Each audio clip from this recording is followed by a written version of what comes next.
This is chapter 6, electronic configuration home problem number 2. Let's take a look.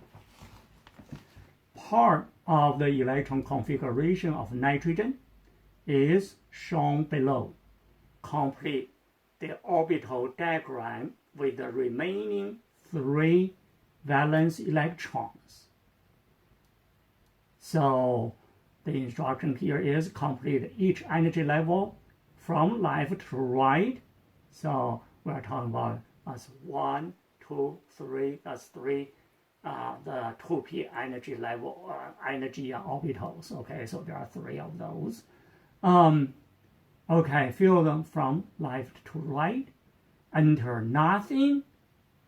That means enter nothing for an unoccupied orbital. Okay, 1 electron spin up for a singly occupied orbitals, and paired 1 spin up, another 1 spin down for a doubly occupied orbitals. So for example, you see the 1s and 2s, those are orbitals, so that's 1 orbital, that's another orbital. They are all filled with 2 electrons. So if it's filled with 2, has to be 1 up and 1 down. That's what I meant. Now you are asked to place the remaining 3. There's still 3 valence electrons for nitrogen, 3 more. Okay, so how would you fill those 3 energy levels? Okay, so that's actually the question here.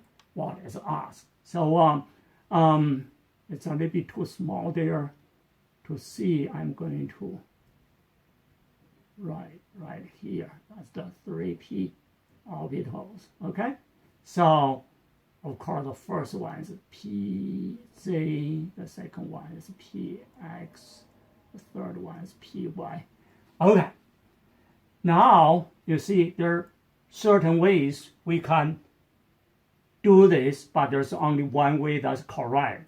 So since there are 3, maybe I can fill 2 right here, paired, 2 different spins, and then a single one, and this one's non-occupied. No, that's not the way you do it. So this should be all 3 p orbitals, they should have the same energy. Okay, so the energy is the same. So therefore, for that, if that's the case, there is a rule. It's called Hund's rule. So H-U-N-D, Hund's rule. So Hund's rule states, okay, when electrons filling the orbitals with the same energy, they always start filling them singly and then come back to pair them.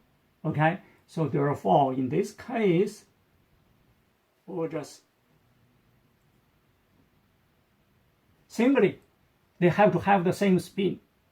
Okay, so and that will maximize the stability. Okay, or lower the overall energy.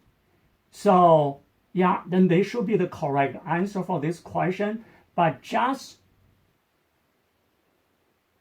I just would like to point out one more thing, just for maybe potentially other homework problems or even test problem. Let's say that's 3. But if you have 4 electrons, you have 4th one, where does it go? Now, in that case, it has to go back to fill in right here, for example, and with different spin, paired, just like 1s and 2s here. But for nitrogen, we only have 3 more valence electrons. Therefore, that's it. We won't need to worry about that. Okay, so in the class, you are going to learn more about this. This is question number 2.